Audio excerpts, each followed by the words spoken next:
Una vez más, hermanos, es un privilegio para mí poder dirigirme a ustedes por este medio para poder compartir una vez más el mensaje de la palabra de Dios. Quiero invitarle a que, como hacemos siempre, tomemos nuestra Biblia y repitamos la promesa. Dígalo conmigo. Prometo fidelidad a la Biblia, la santa palabra de Dios. La haré lámpara a mis pies y lumbrera a mi camino. Y guardaré sus palabras en mi corazón para no pecar en contra de Dios. Amén, hermanos. Vamos a meditar en la bendita palabra de Dios. Hermanos, quiero que entendamos que para Dios no hay nada imposible. Fíjense que uno de los atributos naturales de Dios es que Él es omnipotente. ¿Qué significa esto? Que Él todo lo puede, es todopoderoso. Hermanos, Jesús es Dios encarnado. Así que Jesús todo lo puede. Este es el tema de nuestro mensaje el día de hoy. Jesús todo lo puede. Hermanos, hoy hay muchas tormentas que vienen en contra de nuestra vida, en contra de nuestra iglesia, en contra de nuestros centros de acción y aún en contra de nuestras familias. ¿Cuáles son algunas de estas tormentas? Estas tormentas pueden ser problemas de salud, problemas familiares, problemas económicos, problemas laborales, aún problemas matrimoniales. ¿Y saben qué, hermanos? La lista puede continuar. Cuando viene una de estas tormentas, es obvio que la iglesia, si la tormenta viene a golpear la iglesia acude al pastor. Si la tormenta pega en el centro de acción, entonces el centro de acción acude al líder. Y si la tormenta pega en la familia busca a papá como cabeza de hogar.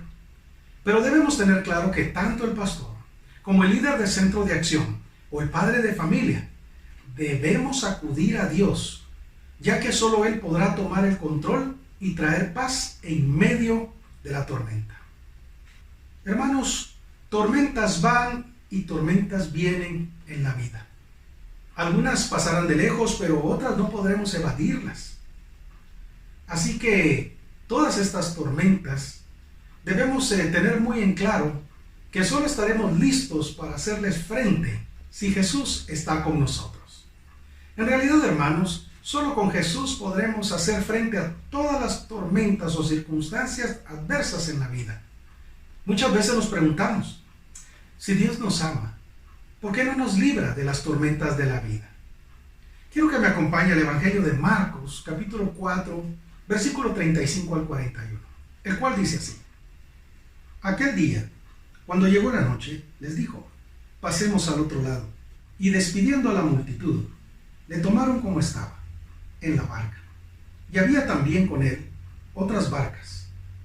Pero se levantó una gran tempestad y viento, y echaba las olas en la barca, de tal manera que ya se anegaba. Y él estaba en popa, durmiendo, sobre un cabezal. Y le despertaron, y le dijeron, Maestro, ¿no tienes cuidado o que perecemos? Y levantándose, reprendió el viento y dijo al mar, Calla, enmudece. Y cesó el viento, y se hizo grande bonanza. Y les dijo, ¿por qué estáis así amedrentados? ¿Cómo no tenéis fe? Entonces temieron con gran temor y se decían el uno al otro, ¿quién es este que aún el viento y el mar le obedecen? Hermanos, acá nosotros vemos una preciosa historia que nos relata el Evangelio de Marcos, de una tormenta que afrontaron los discípulos. Nuestro Maestro, el Señor Jesús, estaba en esa barca descansando. La gran tormenta atribuló los corazones de estos hombres, que muchos de ellos eran marineros, eran pescadores, y recurren al Señor para llamarle la atención, para que ayude, porque están en una situación difícil. Pero el Señor se levanta y Él apacigua la tormenta, demostrando que Él es Dios y que aún tiene autoridad sobre la naturaleza. Hermanos, el mar de Galilea está a poco más de 200 metros bajo el nivel del mar y se encuentra rodeado de montañas. Por eso los vientos soplan con bastante fuerza e intensidad en las regiones cercanas al mar y provocan violentas e inesperadas tormentas. Los discípulos, hermanos, eran pescadores experimentados. Toda su vida pescaron en aquel lugar. Pero esta tormenta les llenó de pánico. El pánico se apoderó de ellos. Los discípulos se asustaron porque la tempestad amenazaba con destruirlos. Y parecía que Jesús no se daba cuenta ni se preocupaba por lo que pasaba. Esta era una tormenta física. Pero debemos entender, hermanos, que existen otros tipos de tormentas que amenazan nuestro diario vivir. Hay circunstancias que provocan gran ansiedad y afectan nuestra vida. Hermanos, cualquiera que sea nuestra dificultad, la realidad es que solo tenemos dos opciones. La primera es preocuparnos y suponer que a Jesús no le importa ni le interesa lo que está sucediendo en nuestra vida. Y la segunda es resistir con fe el miedo, poniendo toda nuestra confianza en Jesucristo, sabiendo que Él acudirá al rescate de nuestra vida. Él nos ayudará.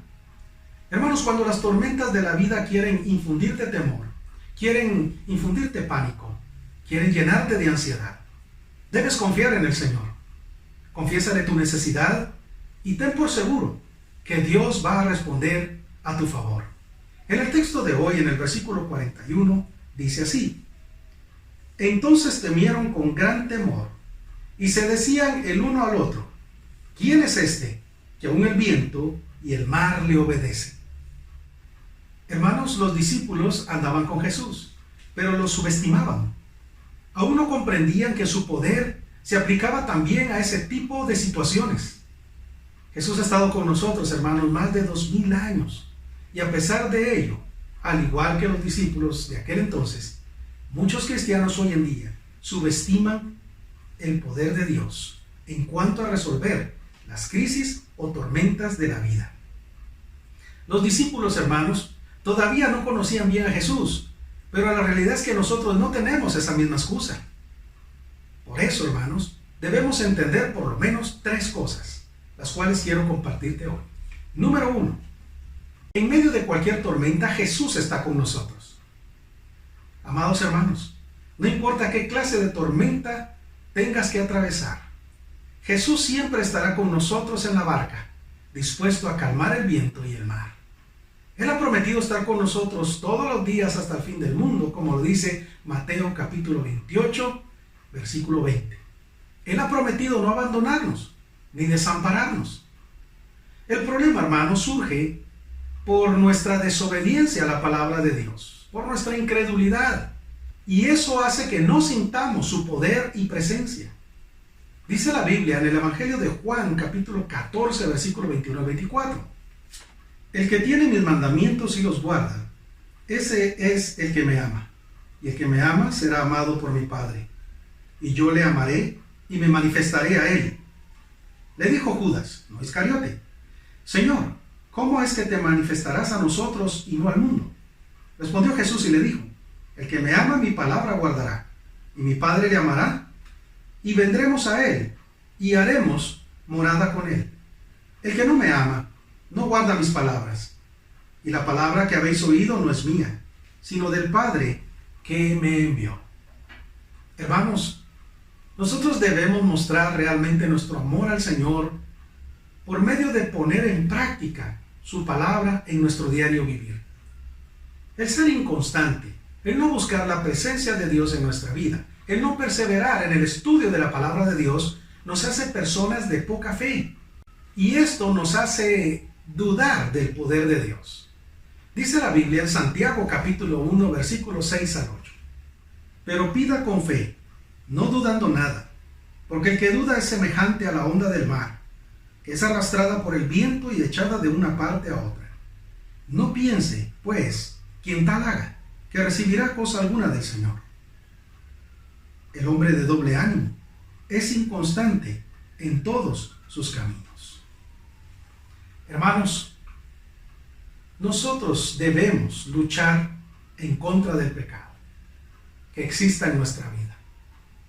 Debemos reconocer nuestros pecados, pedirle perdón a Dios por las faltas que hemos cometido, para que al recibir el perdón de Dios podamos ver cómo Él es quien tiene el control sobre cualquier circunstancia o adversidad en nuestra vida, y así podamos confiar en Él, sabiendo que no importando cuál sea la tormenta, Él tiene el control y está con nosotros, Pero si somos inconstantes en las cosas del Señor, entonces no podremos avanzar. Segundo punto. Toda tormenta en la vida tiene un propósito de Dios. Las tormentas son parte de la vida y tienen un propósito en el cual Dios quiere mostrarnos su propósito. En la Biblia nosotros encontramos varias historias de circunstancias difíciles que afrontaron varios hijos de Dios. Y vemos en cada una de ellas cómo Dios mostró su cuidado, su providencia y su control sobre cada una de estas circunstancias difíciles de la vida. Cuando nosotros vemos en la historia de José, hijo de Jacob, que fue vendido como esclavo por sus hermanos a Egipto, nosotros vemos que a pesar de las duras tormentas que llegaron a su vida, esas pruebas difíciles, él siempre confió en el Señor. Y a su tiempo, Dios mostró el propósito de esas circunstancias.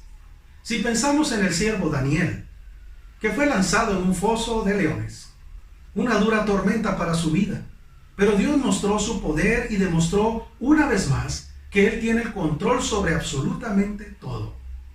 Si pensamos también en aquellos tres jóvenes de fe y valientes, Sadrach, Medrach y Abednego, estos tres jóvenes hebreos que fueron echados en un horno de fuego, y Dios se manifestó con ellos, preservando sus vidas, demostrando que no hay nada imposible para Dios. No hay ninguna tormenta en esta vida, ninguna circunstancia difícil en esta vida que Él no pueda vencer.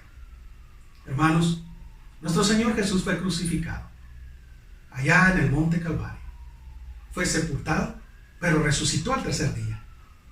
No hay tormenta, no hay dificultad, no hay circunstancia en la cual Dios no pueda vencer. Él es todopoderoso. Nada ni nadie puede contra Él. Hermanos, la vida está llena de tormentas, de circunstancias difíciles que nos asedian. Pero Dios quiere manifestarse en cada una de ellas para realizar su propósito en nuestra vida. Así que debemos entender que Dios desea demostrarnos quién es Él, Dios Todopoderoso. Hermanos, algunas veces las tormentas vienen en forma de castigo por nuestra maldad. En otras ocasiones, Dios usa las tormentas de la vida para corregirnos y enderezar nuestro camino. En algunas circunstancias o algunas veces, las tormentas son para probar nuestra fe y que podamos ver el poder de Dios. Hermanos, tormentas vendrán siempre. Debemos estar seguros de ello, pero debemos estar seguros y confiados en Cristo. Cada tormenta en la vida tiene un propósito de parte de Dios. Aunque nosotros en ese momento no logremos entender cuál es el propósito de Dios, debemos entender que Dios está trabajando en nuestra vida, está trabajando en nuestro crecimiento de la fe en nosotros. Y eso lo realiza Él para que entonces nosotros veamos que Él es todopoderoso y siempre hará una buena obra en nosotros. Tercer punto y final. Pase lo que pase, Dios siempre tiene el control. No importa lo que suceda, no importa la magnitud de la tormenta, Dios sigue siendo Dios y tiene el control. Nada, absolutamente nada, se escapa de su mano. Pase lo que pase, en el momento de la tormenta, Dios no deja de ser quien es Él. Él sigue siendo Dios y será Dios siempre y por los siglos de los siglos. Hermanos, lo que le hicieron a nuestro Señor Jesucristo no fue nada agradable allá en la crucifixión. Lo que sufrió físicamente fue horrible, pero aún más horrible fue el momento cuando, debido a nuestros pecados, Él fue crucificado. Y Jesús en ese momento cargó nuestros pecados sobre sus hombros. Sintió que el Padre le había desamparado.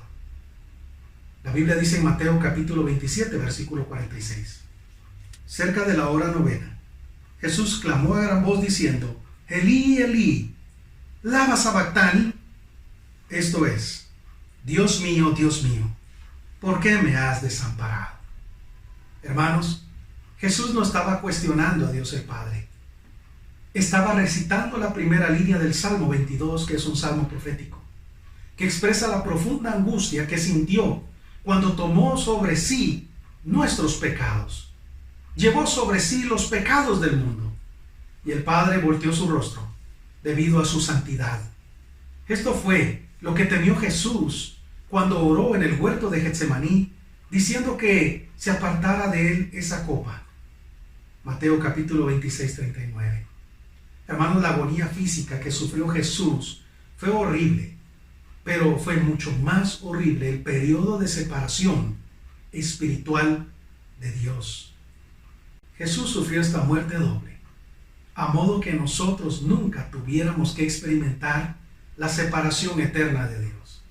Gloria a Dios por el sacrificio de nuestro Señor Jesucristo. Aún en ese momento de soledad que experimentó nuestro Señor, Dios el Padre siempre tuvo y tendrá el control. Hermanos, la Biblia nos relata en el libro de los Hechos, capítulo 7, versículos 54 al 60.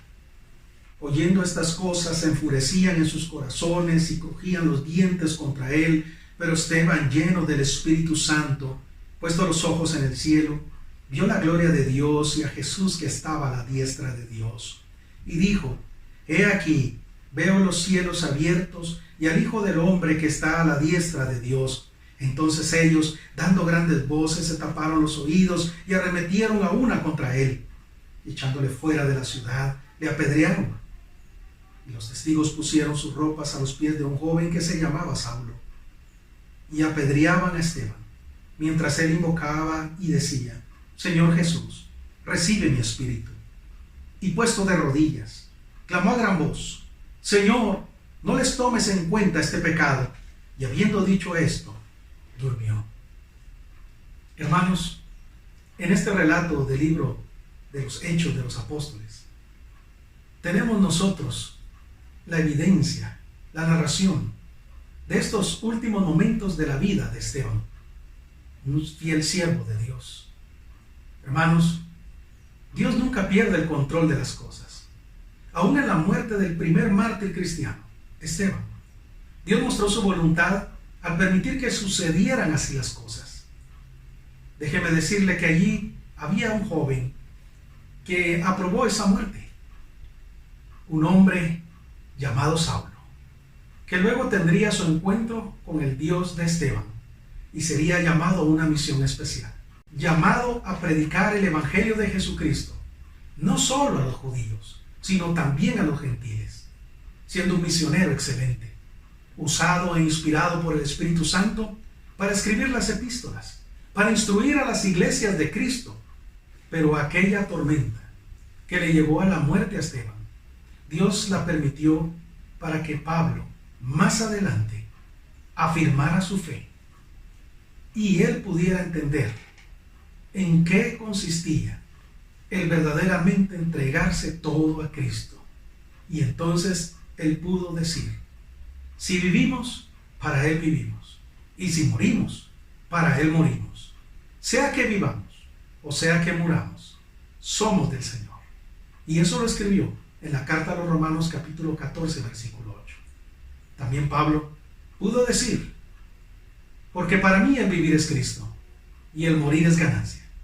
Eso lo dijo en Filipenses 1:21. En pocas palabras, hermanos, Dios tiene el control. Nada, absolutamente nada, se sale de sus manos. Aún la muerte de un mártir fue usada por Dios para que ese testimonio impactara en la vida de Pablo. Hermanos, para finalizar este mensaje, quiero que entendamos que cada tormenta en esta vida tiene su propósito. En nuestro texto observamos que esta tormenta era para probarle a los discípulos quién realmente era su maestro. Es Dios. Él es Dios.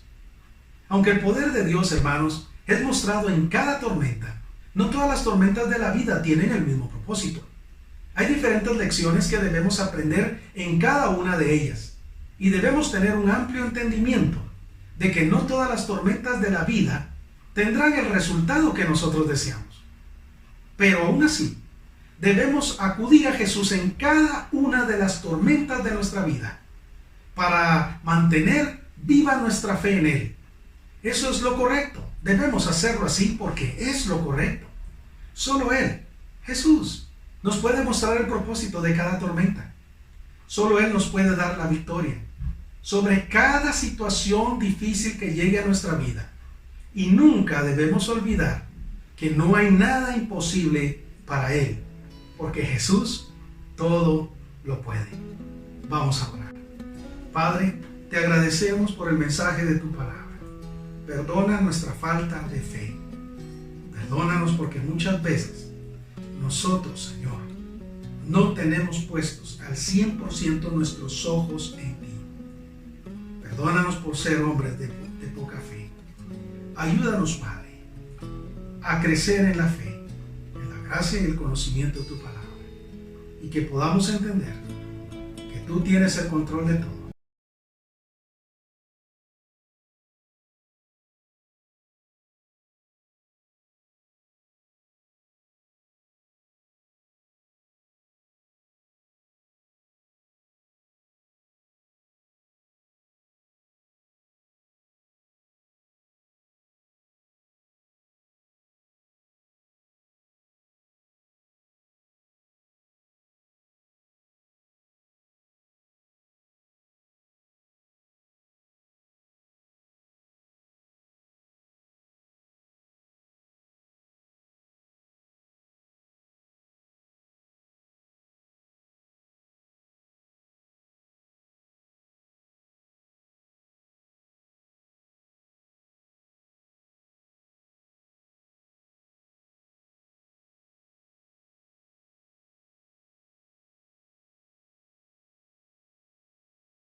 Él significa invitarle a que Él ahora venga a nuestra vida, para que a partir de ese momento Él sea tu Dios, tu Señor y tu Salvador. Al entregarle nuestra vida a Cristo, tenemos garantizada la vida eterna en el cielo con Él. Si tú hoy quisieras entregarle tu vida a Jesucristo, quiero invitarte a que repitas esta oración conmigo. Repite conmigo esta oración. Padre, yo reconozco que soy pecador. Yo reconozco que he hecho muchas cosas que te han ofendido. Yo he pecado. Y por eso hoy, en reconocimiento de mi pecado, te confieso mis pecados y te pido que me perdones. Perdóname, por favor. Yo quiero abrir mi corazón para que tú vengas hoy y entres a mi vida, para que tú me des una nueva vida, Señor. Yo reconozco, Padre, que tú enviaste a tu Hijo Jesús a morir por mí en la cruz, para que por medio del sacrificio allá en la cruz del Calvario, por medio del derramamiento de su sangre, yo pudiera obtener la redención, la vida eterna. Hoy yo te abro mi corazón para que vengas a mi vida y confieso que creo en el sacrificio de tu Hijo Jesucristo. Creo que Él murió, fue sepultado y resucitó. Y porque Él vive, ahora yo tengo tu promesa de que yo viviré eternamente contigo también. Te entrego mi vida. Y gracias, Dios, por el perdón de mis pecados y mi salvación. Hago esta oración de fe. En tu nombre, Señor Jesús, lo pido. Amén. Si tú hiciste esta oración conmigo, me gustaría que nos lo hicieras saber. Escríbenos al número de WhatsApp que ahora aparece en tu pantalla. Quisiéramos ayudarte en tu caminar con Jesucristo. Hoy tomaste una buena decisión. Que Dios te bendiga.